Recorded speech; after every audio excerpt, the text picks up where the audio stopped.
Hello everyone, my name is Randy Howell and this is with Trader's State of Mind, and what we're doing today, we want to take a look at this phenomenon called overtrading. What is it? How does it work? And how can you overcome the habit of it? Okay, that's what we're here to do. The only housekeeping rule that I have is that I hold questions toward the end of the presentation. You are welcome to type in questions, and if it's more procedural, Dolores will be able to answer the questions and she will communicate with you by typing, but type in questions and at the end we'll have time to cover some, okay? That's it. So what I want to really do is what I want us to recognize that overtrading probably causes more pain than any other trading problem. And what we're going to do is we're going to explore what's behind overtrading and what can be done to work with it, okay? The unfortunate part is we don't see the hidden assumptions in our decision making that cause overtrading to be so dangerous. Literally, you go, "What? I don't understand. I don't know what happened.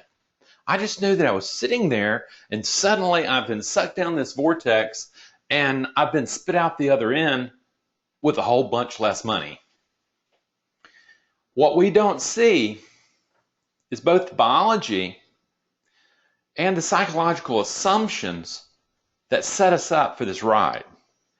Okay? So it's what we don't see about our predisposition that's setting us up to blow up ourselves. And this is what we want to get at.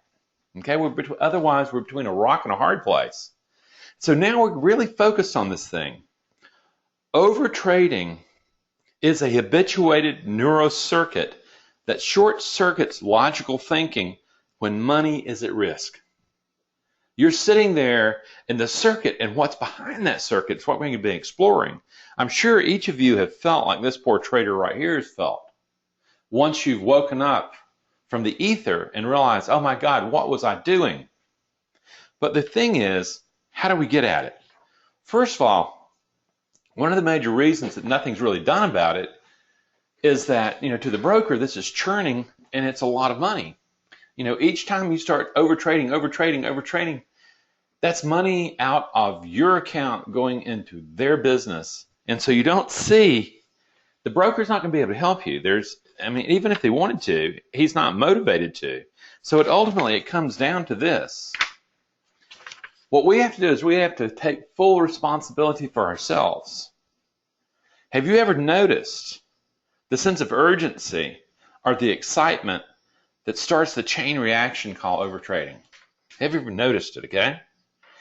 Because ultimately, overtrading is a loss of impulse control. And that loss of impulse control is when capital is at risk and suddenly you're misguidingly using thinking and risk and capital. Something happens in there, but you're all in euphoria. There is something exciting going on that allows you to be there. And unfortunately, because you don't see the assumptions, you don't know how to arrest the habit, you get sucked down the vortex.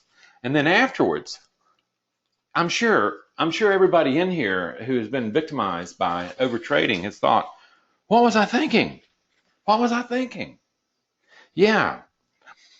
Have you ever thought this, okay? What happened to your thinking and all that knowledge? It's not about knowledge at this particular moment. There are people in this room, I very clear, have plenty of knowledge about trading.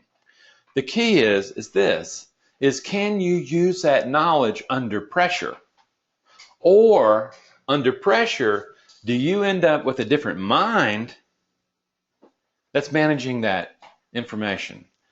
If you're impulse trading, and I consider that overtrading to be impulse trading, you're there.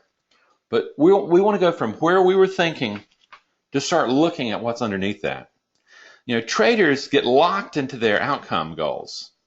They see their dreams and they get locked onto them. And they lose sight of the process of trading. They lose the process of performance. Basically, what happens is when you get locked into the dreams about what trading can be, you're no longer trading.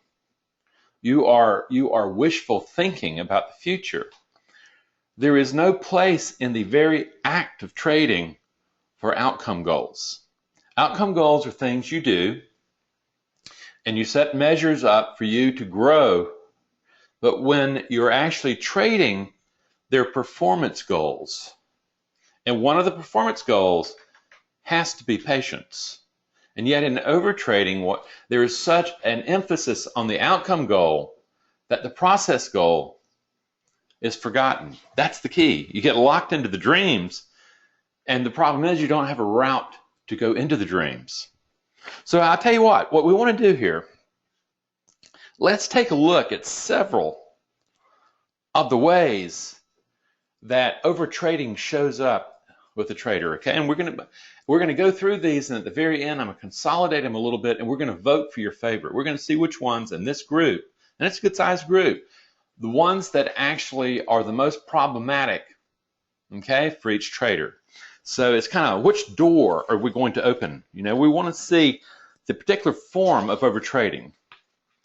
And where we start is this. Number one, a misguided notion of effectively taking action. This is really more about busyness than effective action. You know, the thing is most of us believe that to be working, we have to be doing something. Yet, when you're trading, I have a client from Singapore. He's a portfolio manager. He sits on the 24th floor, and he looks out a window, a large window at the bay at Singapore. And he says, Randy, I really like what I do. You know, as I've worked with you and I've calmed down, I realize that I have one of the best jobs in the world. I am sitting on this, looking at this beautiful situation, and all I do is click my little finger. Yet, he's highly effective in the way he clicks that finger. He's not doing stuff. He doesn't have to be doing. What he's doing is he's effectively managing the phenomenon and the process of his trading. So there it is, number one, a misguided notion of effectively taking action. Okay, and here's another one for you all you thrill seekers. There is a thirst for getting it on, for getting in the chase, for making things happen, for excitement, feel alive. Okay, do you remember that rush that trading can be? You know, you got that, you're ready to go, man, you're ready. Okay? Danger, danger, danger. Basically, what happens is that you're drunk on dopamine and testosterone at a particular moment in time like this, and you are unfit for trading. Okay, that's number two. Number three, a bias to make things happen. You know, just sitting there, man, feels like you're just not doing anything. And you know, how can you make money if you're just not doing anything? You know, you got to be working towards your goal, right? You see that money, you want to be making it, and you know you've got to be doing something. You just can't be doing anything. You're looking at these screens. Nothing's happening. You want to make money. You've got to make things happen. It worked in business. It worked in corporate culture. Why can't it work in trading? It's a kiss of death in trading. So there's the bias to make things happen. The big one for the alpha, an urgency to be in control. Who wouldn't want to be in control of outcome? I can will this thing. I can make this thing happen. I can whip it into action. I can make things happen. Who in here lives in the illusion that you want to control outcome, that you can control outcome? Okay? Now, number five, believing that you have to be doing something to be doing something in trading, okay? Have you ever noticed how you don't feel comfortable with just sitting there with your, you know, you've got your hands underneath your thighs and, you know, you're just uncomfortable.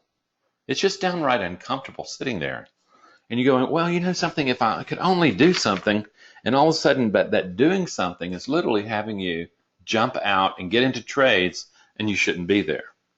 Number six, A fear of missing out on opportunity in a trade. Oh my God, I'm looking at, something, I see that move happen. I should have got into that move. Man, I can't miss another move. I better get in now. Do you hear the excitement? Do you hear the assumptions? Do you hear the urgency that's lying behind overtrading? I'm trying to emphasize this because I want you to see it. Ultimately, everything I'm talking about is the antithesis of the mindset that an effective trader is going to be bringing to overtrade, to trading, because overtrading is dangerous. Okay, so now we have fear of missing out. FOMO, okay, as it's also called. Number 7, playing catch up. Have you ever been in a situation where you're down a little bit, but you've got these outcome goals and you're looking at, I've got to make $500, $300, $1,000 a day. I'm behind. I need to catch up. Now, I'm not talking about revenge trading where you just get all hot and bothered. But I got to get, and all of a sudden you start saying, yeah, I can take a little bit more chance. That looks pretty good. And all of a sudden you start not seeing in a rational, logical way.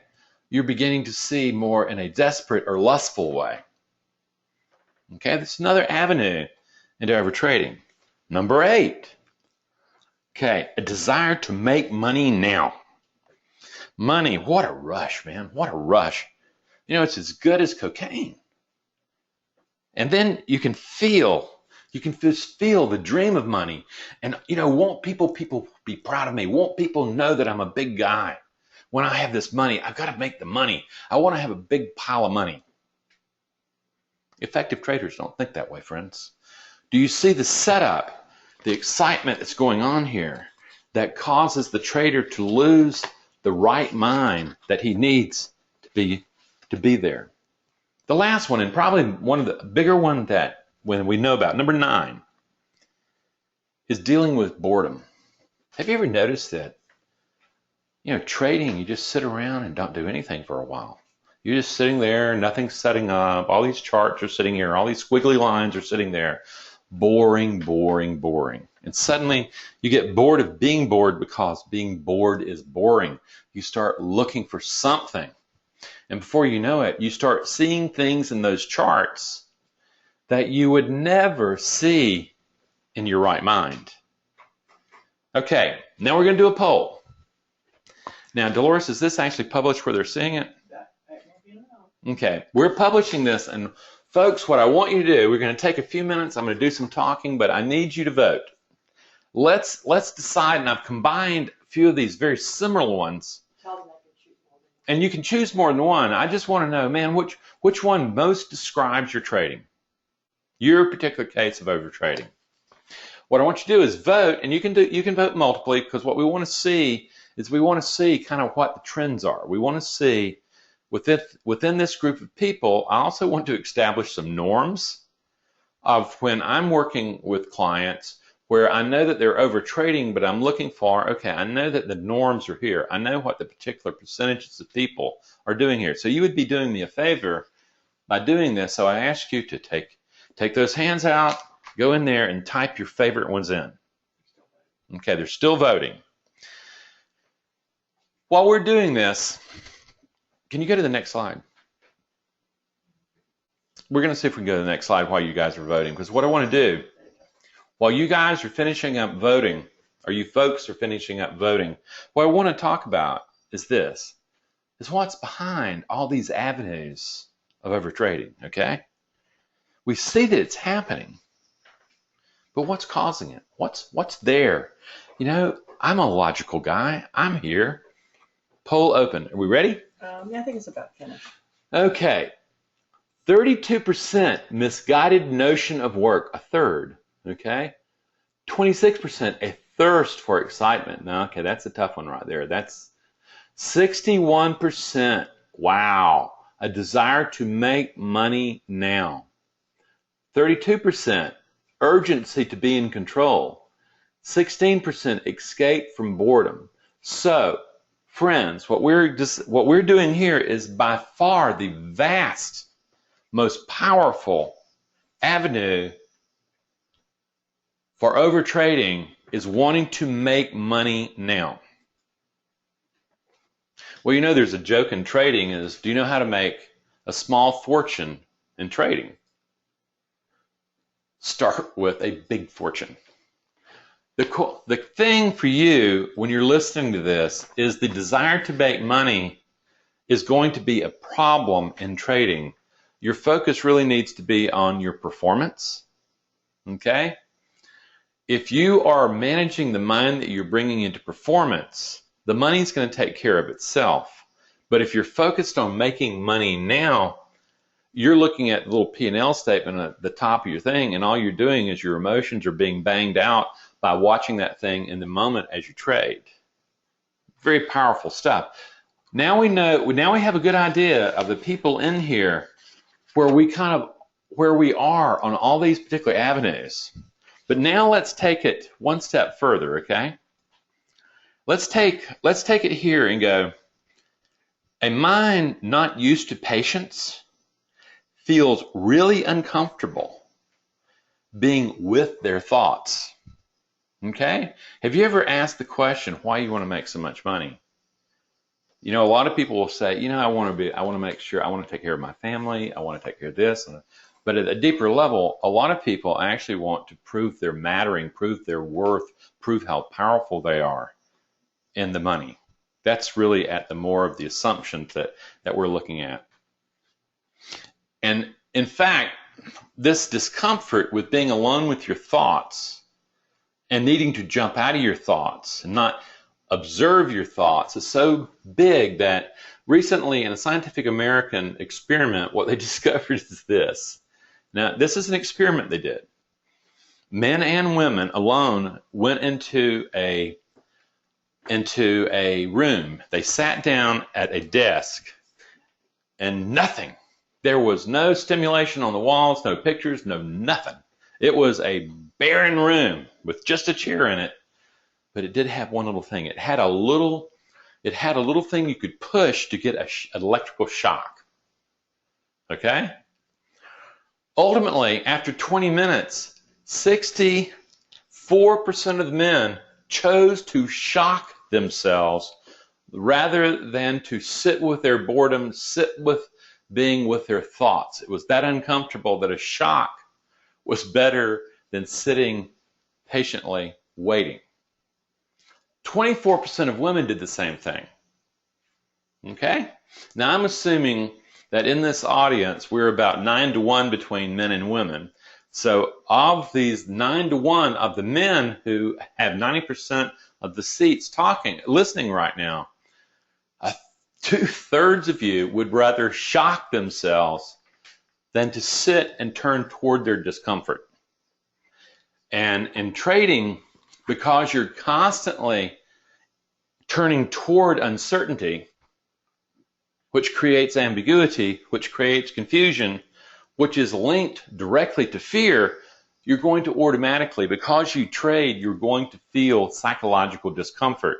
And 66% of you, 64% of you will already jump out just to avoid sitting with your thoughts. Powerful stuff. That's the first thing you really need to get. Then, this is where it really gets interesting. The habits of success that you learned outside of trading may have done really, really well in business or corporate. Those success habits, when brought to trading, will absolutely blow you up.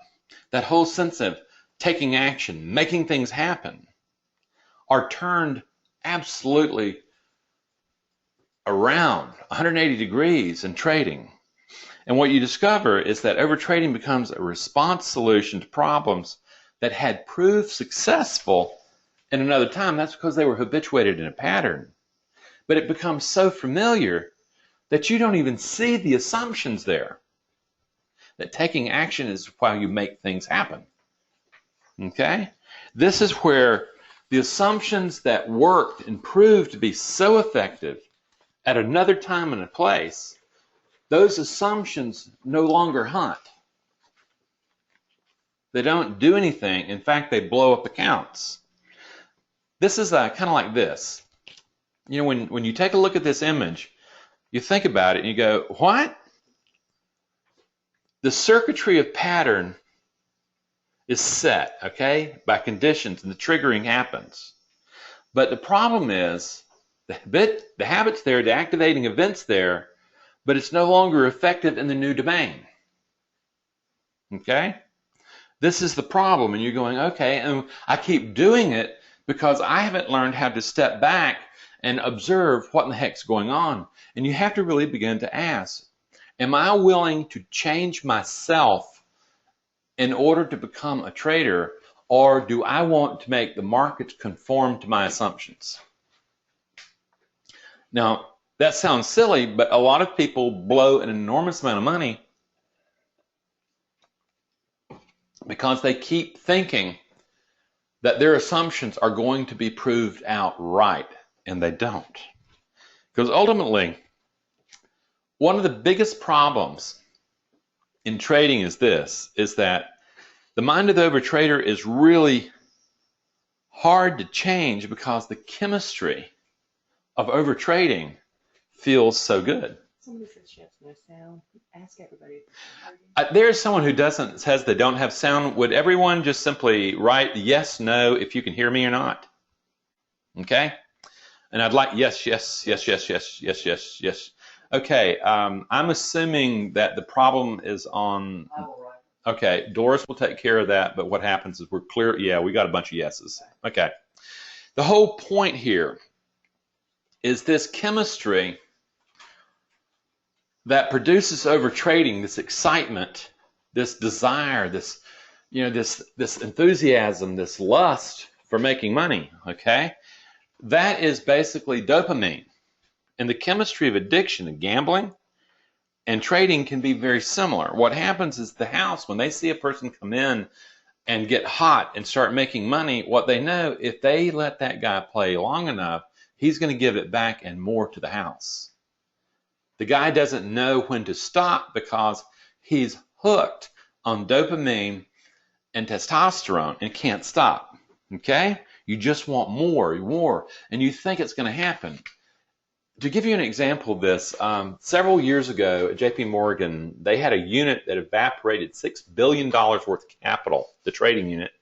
And one of the famous ones was the whale who literally evaporated $2 billion himself. It's an interesting story because at the same time, they were being studied by a neuroscientist who was measuring the cortisol, fear, and the testosterone, inability to risk well, in these people through saliva samples. And what he was discovering is these traders were so drunk on testosterone that they were incapable of trading well, incapable of making good risk decisions. And this is because their risk manager was gone and sick and they were left on their own devices. Yet when asked what emotion were they in, they're saying, hey, I am in no emotion. I have nothing. They could not observe the excitement. They could not observe the level of dopamine in their systems. They could not see, they could not observe that they were compromised. And because of that, they blew up an enormous amount of money. This is what's happening with you, particularly if you have an outcome goal that says, I want to make a bunch of money. And then you don't translate that to a performance goal of, in order to make the outcome goal happen, my performance, the only thing that I can control is my performance. And that's what I'm going to do. And to perform well, I have to make really good decisions, and I can't overtrade. What I have to do is I have to take the setups that match up with my criterion, but I don't start taking setups outside of my criterion. That's what a brain that's on discipline and partiality would be, but that's not what the overtrading brain is on. So ultimately what happens is this dopamine and this testosterone and this assumption, these beliefs about what money means to you, this becomes blindness. You literally put blinders on, and you can't see that you can't see. You can't see the assumption operating. It's just like, of course, man, this is the way you do it. That's how it hijacks you. That's how when you go, what in the world just happened?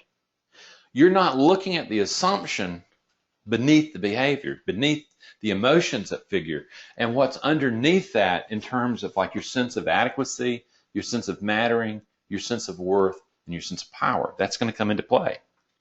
So when we're looking at this, basically what happens is your biology is just like this lion. Can you feel the excitement here? You can feel the surge. You can feel the chase. They're about to get it on, man. Everybody's excited. The zebras are excited. The cats are excited. They're about ready to go, man. They're about ready to chase. They're going to get into the chase. It's kind of like my dog. I live out in a rural area outside of Charlotte, North Carolina, and I have an 85-pound dog, and we've got deer, and we have lots of deer. And, you know, when my dog Buddy sees that deer, he's gone. There is no calling out his name. There is nothing that's going to stop him from chasing that deer for a while. Fortunately for Buddy, he has figured out that once the deer gets in the woods, that deer just hits in the higher gear and is gone. But the truth is my dog is built to chase. There are some of you as traders built to chase. If you are built to chase, you have two options.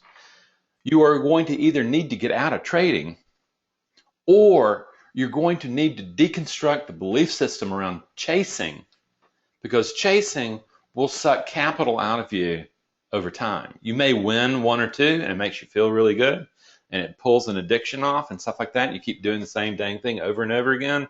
And you keep telling the stories. Yeah, man, I took my account up. I took it at 50% in 3 months, man. It was great, man. And then you talk to them later and, well, I'm having to go back to work now and stuff like that. I've blown out another account. What I want you to recognize, it feels so right. And that's exactly what you need to start learning how to observe, is that when you feel that it's just right, most likely it's dead wrong for you. It's dangerous. The excitement's there. If you're going to learn how to disrupt this stuff, you're going to have to develop something called the observing self. You're going to have to observe the physical body, because the excitement has a pattern to it. Excitement has a whole piece to it. You can feel the tightness. You can feel it surging. You can feel it building. Instead of going with that, you need to disrupt it. You need to spot it first. In the same way, that mental self, instead of just the physiological self arousing, you're going to start noticing the racing thoughts. You're going to start saying that, get in now, get in now, get in now, get in now. That's the death. And until you recognize that your mind, until you have it properly trained for probability thinking rather than certainty thinking, chase thinking, it's a dangerous partner. And you have to wake up as an observing self and start recognizing, oh my God, man, I have an untrained mind here. What in the world was I thinking? I need to reorganize the elements of this mind and create a different self that I bring to trading. How do you do that? First of all, when you do that, what you're looking for from particularly these 9 elements that I showed you, you're looking for the euphoria, that jumping into stuff. Oh, won't it feel good to have all that money? To FOMO, fear of missing out. Oh my God, I can't let that trade. I can't let it. Oh my God, it made a move. I need to get in. Or the boredom escape. Okay? Those are the things you need to spot and say, oh, there's the problem right there. Boredom should be a symptom that is telling you that you have lost patience and there is something really wrong going on in your psychology, and you better correct it pretty soon, because patience is the work of trading. More about that later. So how are you going to do it? Well, the first thing, we have to take the acceleration of this emotion that we've been talking about, this excitement of going, oh boy, I'm going to get in that chase. You need to be able to disrupt it, stop it, because if you don't, it is going to continually hijack you. Emotional regulation skills is the fundamental level, and it starts with your breathing. It starts with the tension you keep in your body. It starts with your heart rate, your blood pressure, and a lot of other things that you can spot. Your excitement, what will happen when you're getting excited, you will notice that you stop breathing, or you start breathing very high and very little in the top part of the chest. What you're doing is you're cutting off oxygen supply to the brain, ensuring that you cannot think. Okay? If you were doing diaphragmatic breathing, what you would be doing is you would be disrupting the ability of excitement or fear to take over the mind. The same with tension. If you start noticing your tension, it's very common when you look at traders or portfolio managers, is they do not notice the tension, the fists that start, the gut, that rapid foot that starts shaking, the pencils that start doing, they don't see the emotion beginning to accelerate until it's too late. If you can't catch the emotion in the arousal or the excitatory process, you're cooked. You will get hijacked. That's the way it goes. So the first thing you're doing is emotional regulation. You're learning how to calm the emotion down. Because if you can't get down to the emotion, if you can't calm the emotion down, you never get to mind. Okay? Then you're going to need to develop mindfulness. You're going to need to have the ability of stepping back out of yourself, out of your thoughts, and recognizing that you and your thoughts, you and your beliefs are not the same. As a matter of fact, you are not having thoughts and beliefs, particularly when you've been sucked into the excitement over trading. They are having you. That's why at the end of it, you're saying, what was I thinking? You weren't thinking. You were being had. Here, what we're doing is you begin to recognize in neurobiology, we consider the brain to be a community of rival emotional programs. They have duked it out, and they have organized you into a particular self to survive in a particular environment under certain circumstances. And when you take that out, that you take yourself, the self, out of that environment, you're going to recreate that environment. That's exactly what overtrading is. That's the brain having organized a community of rival programs into a particular set of assumptions that you don't even know are there. They're having you. The other part is when the brain becomes mind, when the mind emerges out of brain, suddenly those emotional programs are given voice in your mind as thoughts. And this is when it gets really tricky, because suddenly you discover in mindfulness is that your mind actually is a committee of rival forces that are still duking it out. Some are highly destructive, some are highly constructive, but you've been asleep, no observer around, and it's just willy-nilly. You have to wake up and decide, no, I need to reorganize this mind if I want to be an effective trader. If I want to talk trading, and if I want to talk about the fish that got away and all that kind of stuff, stay with your mind you got. But if you want to become an effective trader, you're going to go, you know something? There's at least one or two highly effective trader trainers in this room right now. And what I know is that both of them can tell me, Randy, I can trade them how to trade, and I can teach them how to trade. I can teach them everything I do that I make so much money on, but they still can't do it because they still get hijacked. This is the thing that you're looking at. How do you do that? This is where the emotion has to get calmed down. You see the door of the mind, you open it. And what you discover is overtrading, if you're becoming the observer, overtrading truly exposes the beliefs that you're bringing to the management of uncertainty and probability. And this is when you start realizing, oh my God, you know, I have just been absolutely mindless about the management of the mind that I'm bringing into a moment. Mindless people don't make money trading. They give money to really good traders, though. That's what happens. This is where you have to start observing all these hidden beliefs about needing to prove the self. For all those people who need to make money now, needing to prove the self, demonstrating mattering and worth, and particularly feeling power. This is at the core of overtrading. Until this is solved, you're going to continue overtrading. There's no superficial fix. There is no external holy grail. There is no NLP. There is no hypnosis. There is no tapping. There is no easy way that just changes things at a snap of your finger. Change is a process. It's not an event. You have to change a belief at the level of circuitry. Those assumptions we were talking about if you cannot separate your performance from your worth, then you have problems. You're not going to make it as a trader.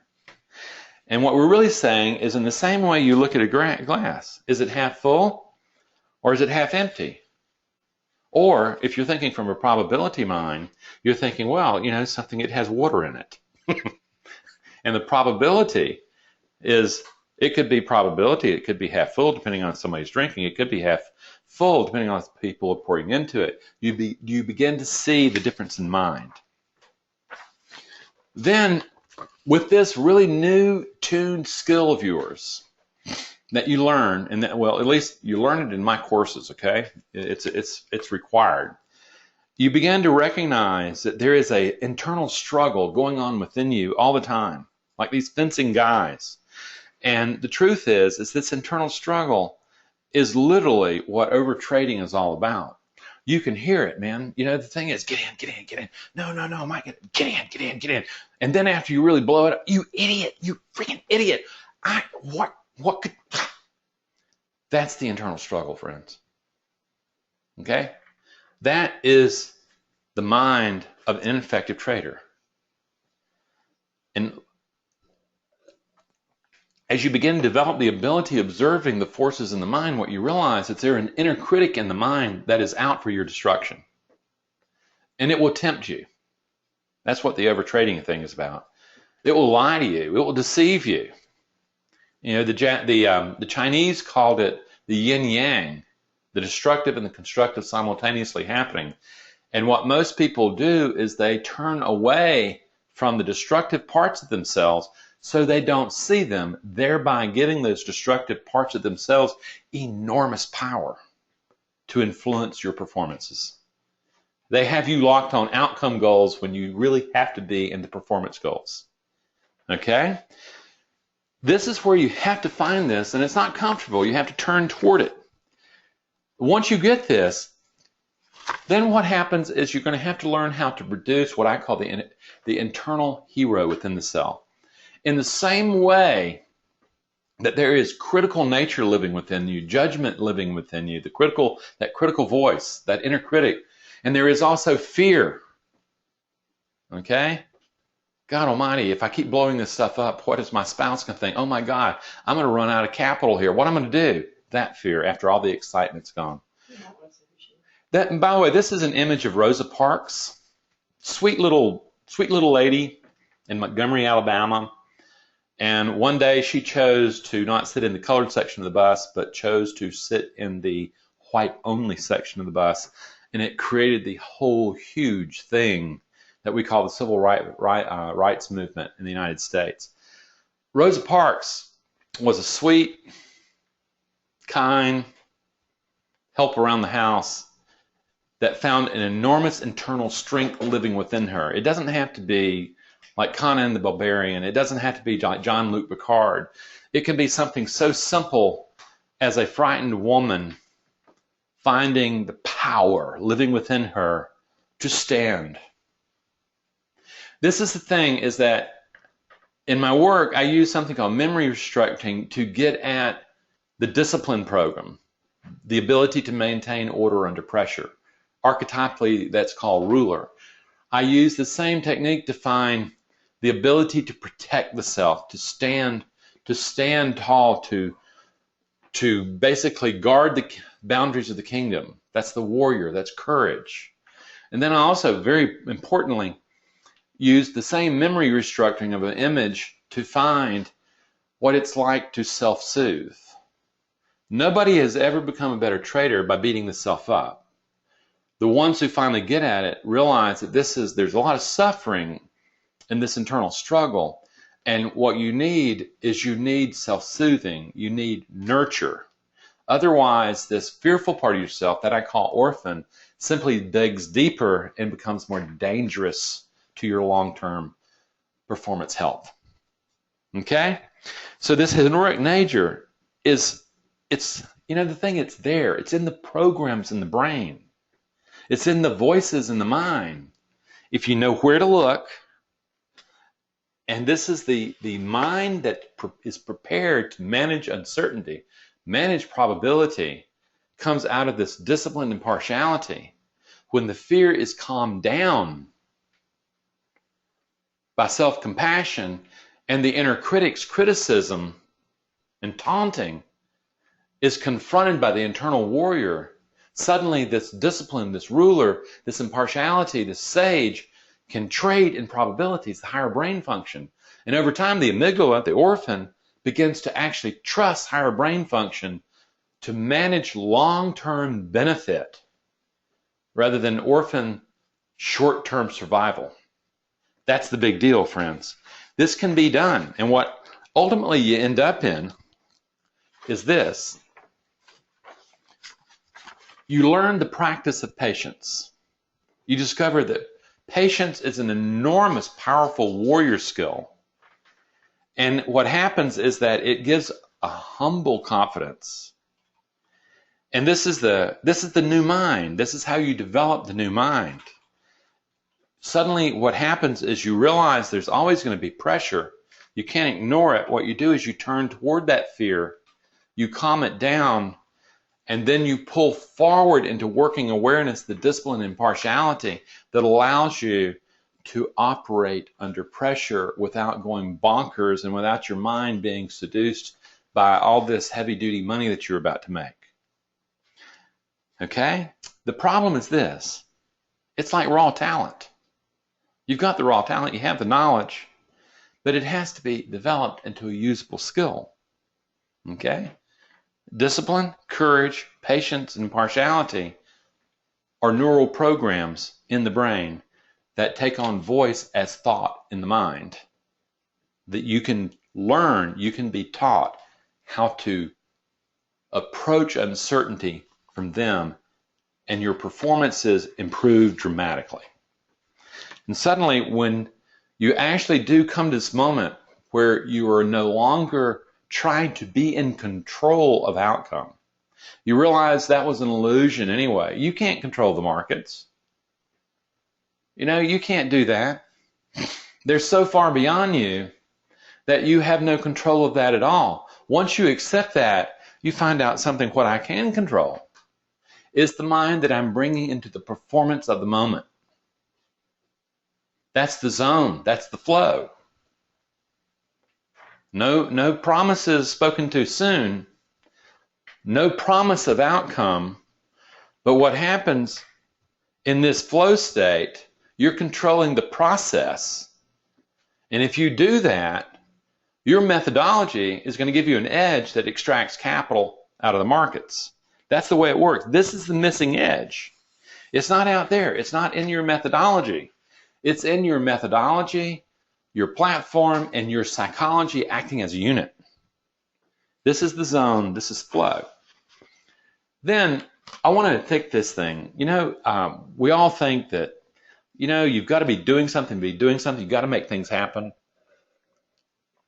Most people don't really know the habits of the cougar. He's a North American apex predator, and they hunt very differently. A little earlier, we showed you a picture of lions stalking zebra.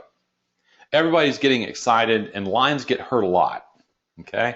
And you can see them really working, doing things, chasing. I like that. The photograph of the cougar on the left, what do you think he's doing up in that tree? He's hunting. He knows where the white-tailed deer is going to come. He knows the setup. He's waiting. He's very patiently waiting. Patience.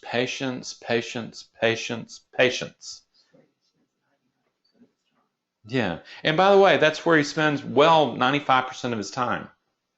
Okay? Patiently waiting for the deer to show up in the trap. Remember, he's an ambush predator. Okay? The same way as you. He's got a setup. He knows the habit. He has probability on his side. He's waiting for it to occur. And I have one trader who has this mantra that as she pets a statue of a cougar. It's patience. Patience, as she's breathing, strike. Okay? That's the power. So the key is, what I want you to see is patience is about the work of trading.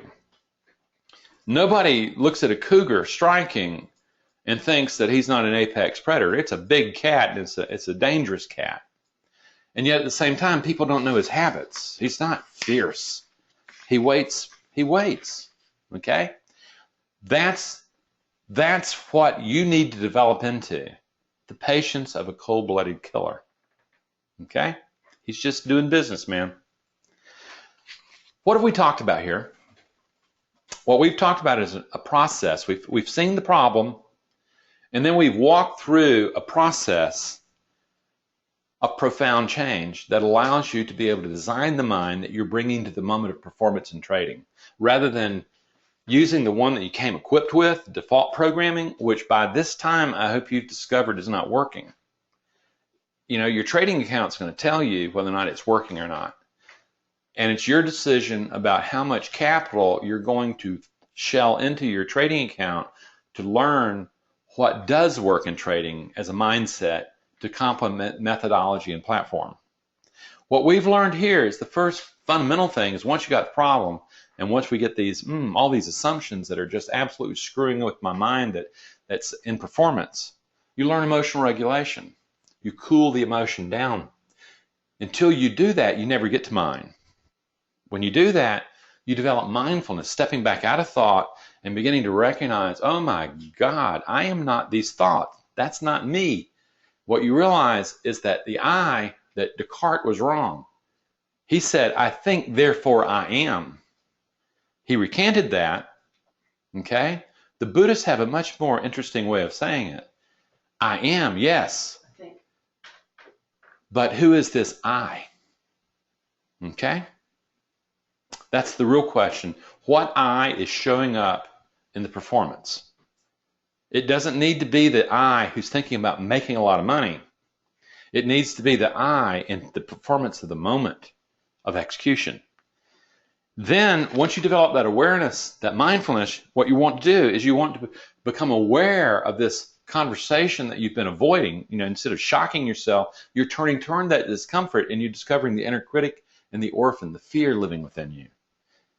Then, you're using the same mindfulness tool to find the strength that Rosa Parks was demonstrating when she got on that bus that day.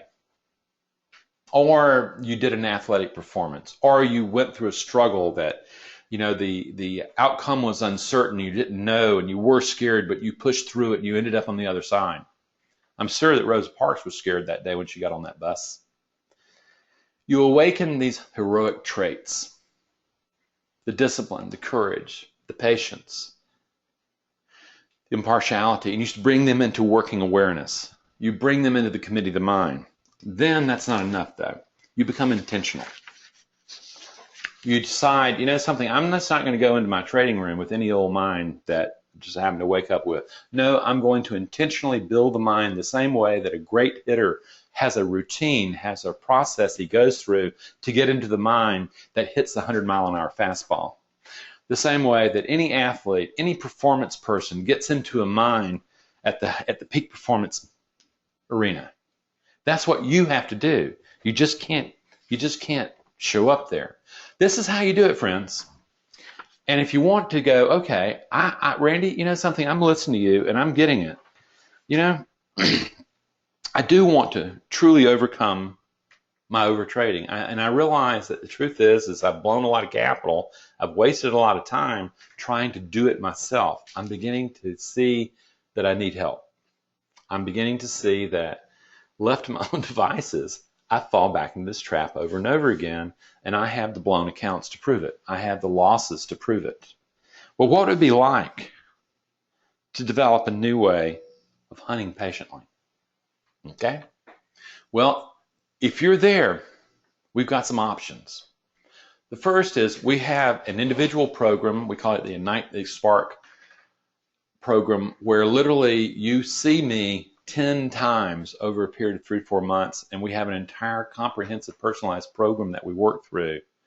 and I walk you through, particularly when it comes down to the micromanagement of that impulse, getting it under management. We walk through it. It's a powerful program. Very powerful. We have a group program coming up in September. It teaches the same basic skills, not as elaborated as the Ignite one. And it's a highly, you go over the same basic skills. It works over 10 weeks. It works from a virtual classroom, whereas the Ignite program, you own the materials. And you get 5 group sessions with me where we're going over this, and we go over learning how to do emotional regulation. We train on mindfulness. We train on the internal dialogue. We train on awakening the heroic nature. We train on intentionality, and then you actually write a trading plan. Powerful course that is also done as a self-study. Okay, so that if you don't want to have other human beings, or if you got really wacky time zones and things like that, it's possible. So here's the invitation. For those of you who really want to make change in your life, and you recognize that you're going to have to become the change and you need some help to do it. If you're at that place, ask for a free consult, saying, you know something, I know that Randy, what you're saying makes sense. I want to talk about it. Then go to our website, hit contact us, and Dolores will set up a time that you and I can speak on Skype. And the thing is that I would encourage you first, go to my website. If you don't know me, get my free ebook, okay? Then read the articles, see the videos. There's lots and lots of material, lots of free material to explore. And then if you're going to have a free consult with me, read my book. It'll help you a lot. You will be more prepared for your time with me than if you just kind of show up one day and kind of want to talk trading. Because I'm going to want to talk what's stopping you from being the trader you can be. So with that, I want to thank you for being here. And if you have questions, please type them in. And we'll take some, we've got some comments. We'll start with those, if they're nice. Next.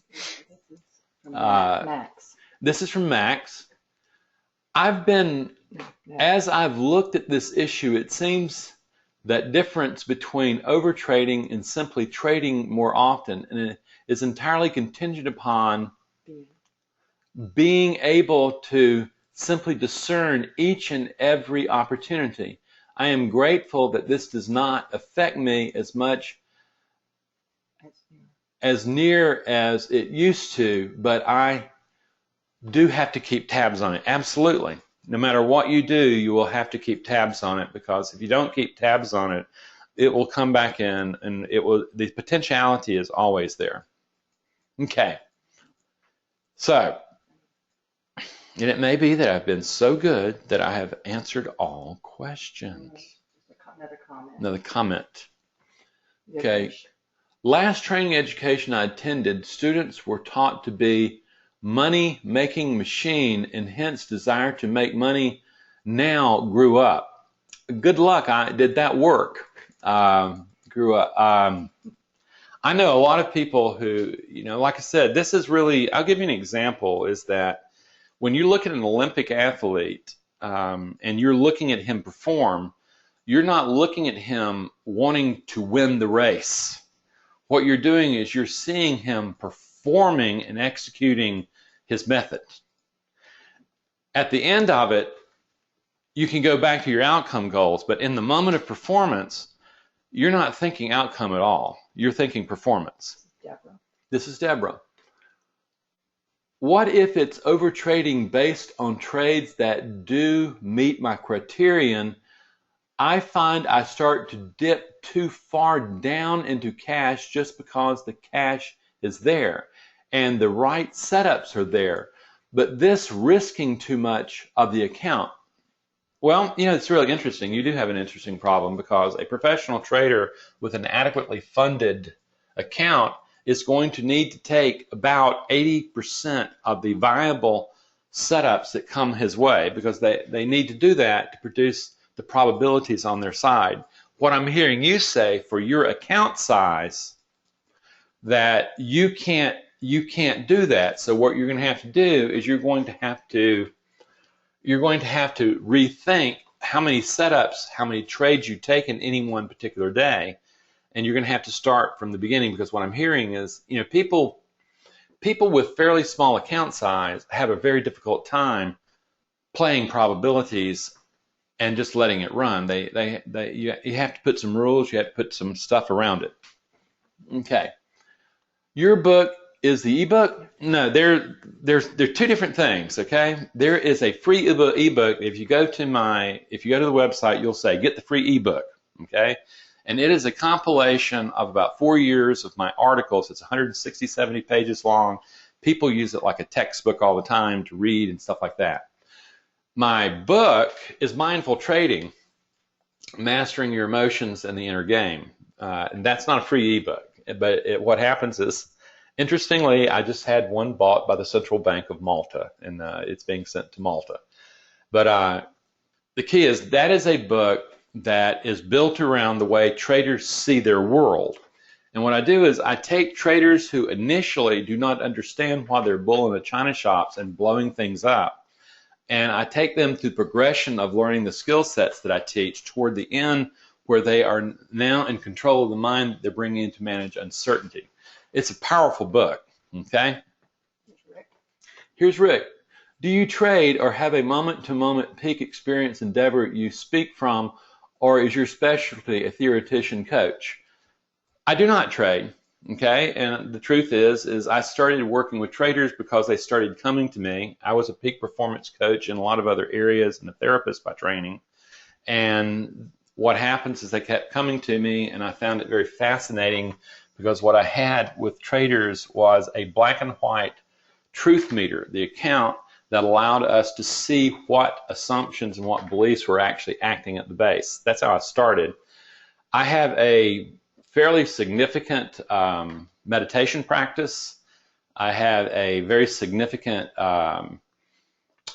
mindfulness practice that I use, and that I practice literally what I would call the archetypes that show up and speak to you right now are coming from a very specific place. It's a very intentional mind. And so from a theory standpoint, I guess I do teach theory and stuff like that, but most people who get to know me realize that I'm more about practice. I could really care less about whether or not you can do something in a yoga studio or whether or not you can do it in classroom. I am very interested in can you perform in the environment that you're going to be operating in. If that answers your question, good. So we have another one. Barb, do you think overtrading psychology is better control in longer-term trading over short-term day trading? It can. What happens is the same kind of crap happens is that when you look at a swing trader, they're always still analyzing, and they're jumping in and out and stuff like that. They're still overtrading, okay?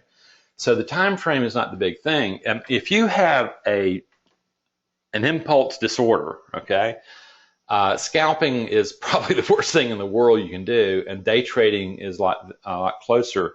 But the major thing is overtrading it's impulse control. And what you're looking to do is, and particularly in and around money, because money is going to reveal your beliefs about your ability to manage uncertainty. Like, it's unbelievable.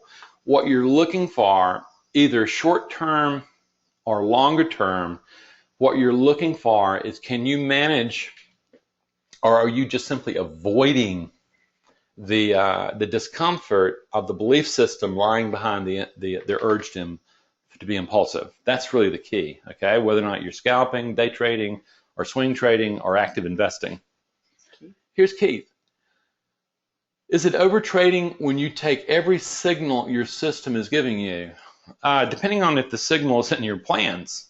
We have a very fine trader trainer in here today, David Dubuis, who would be, in terms of the signals that he would teach his students to use and stuff like that, if you're getting the right signals and it's a go, if it meets your criterion, and if your account size, your account, you're not going to be risking. There's a small percentage of the account that you're actually risking at any time. And like the woman was talking about a little earlier, she takes these trades, but the thing is by the time she accumulates the number of trades within a day, she often gets past the kind of risk that's tolerable for her account size.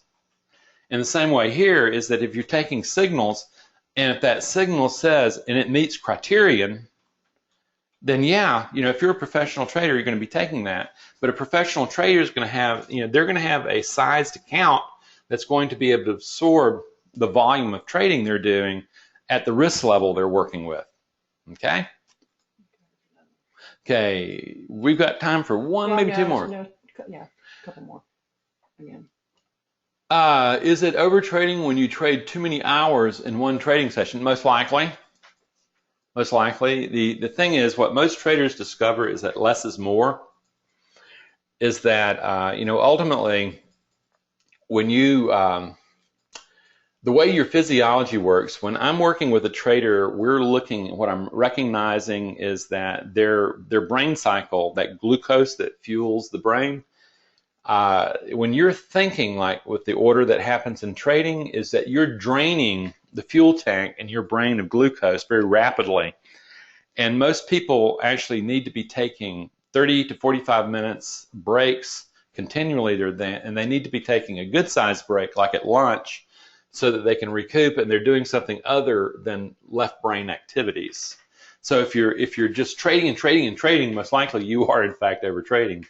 Most people, like for instance in day trading, when you start approaching more than 5 trades a day, that's a lot of trading.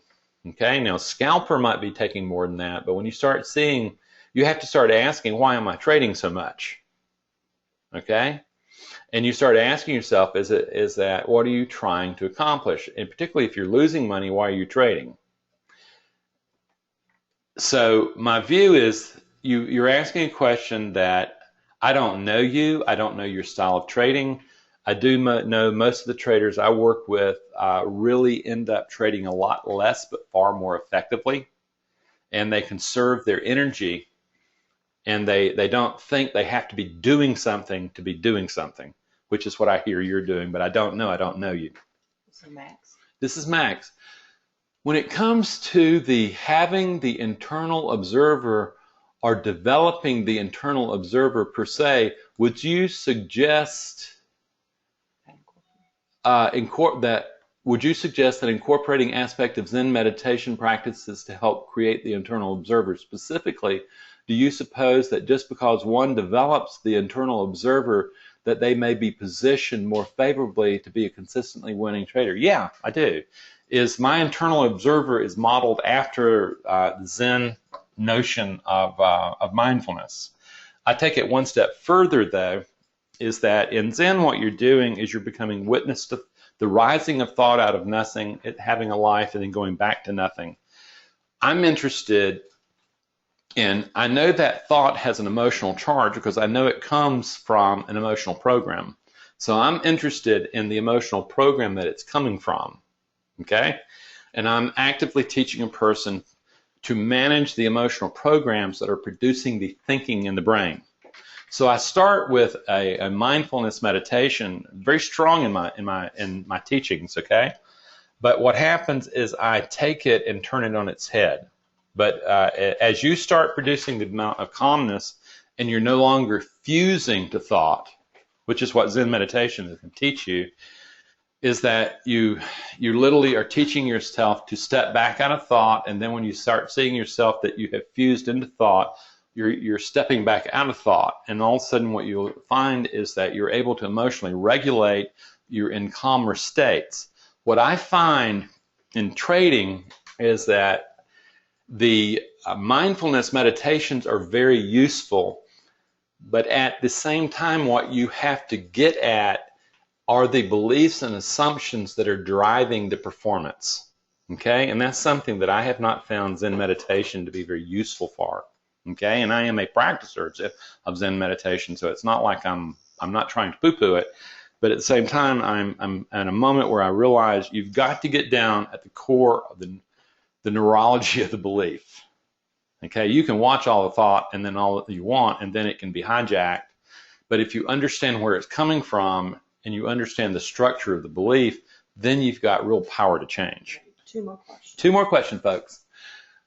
How your student traders have performed after taking your course. I get a lot of compliments. I can give you a list of people.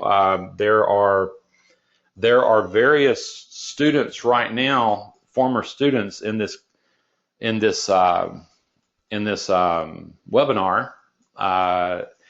You go to my website, there'll be lots of stuff, and if you want references, I'll be happy to give you them. They're fine.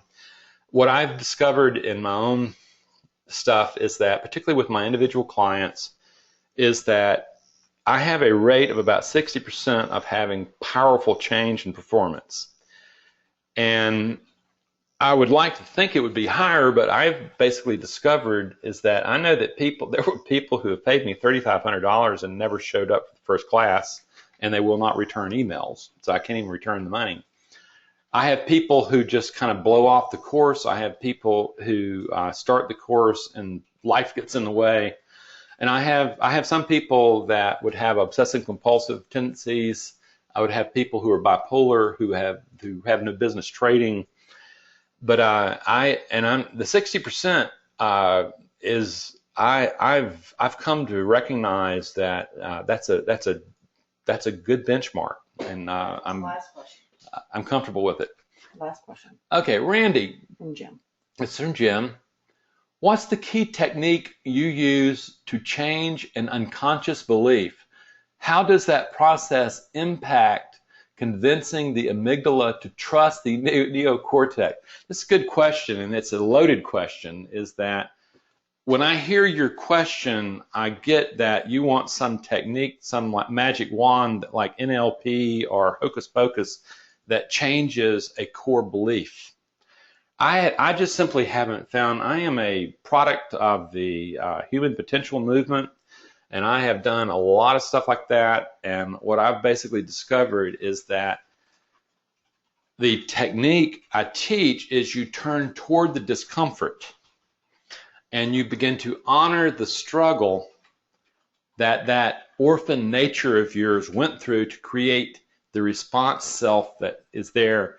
And it is through compassion and through discipline that you re-mentor that part of yourself.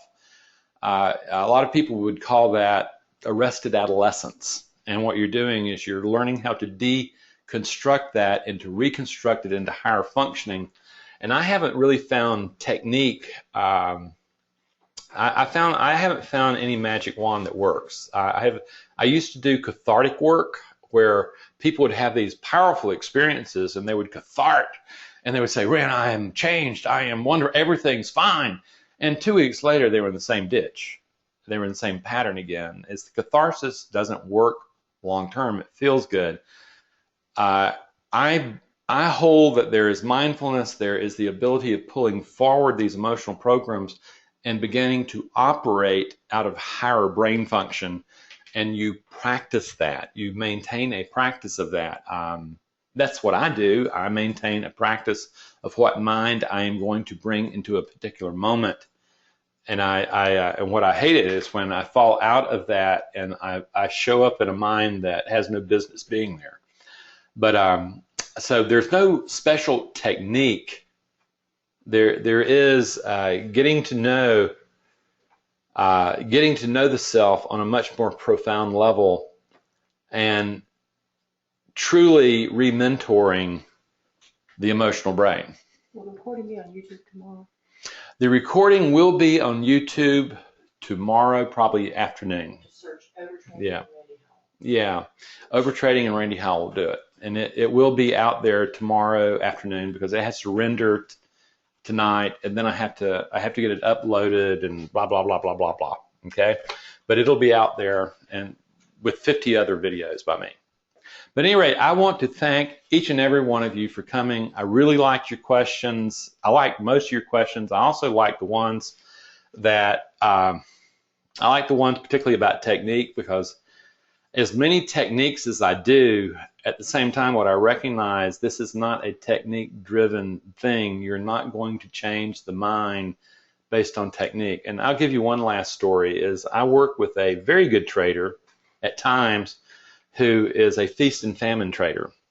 And we did a lot of work together. He really stabilized himself. And, you know, what happens, he got into tapping and said tapping is, you know, and ultimately I look at tapping and going, what it's good for is disrupting a pattern, okay, in the moment. But the problem is it doesn't change the pattern.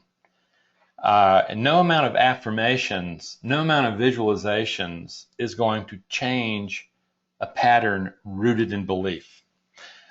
The body's more clever than that. It's more resistant to change than that.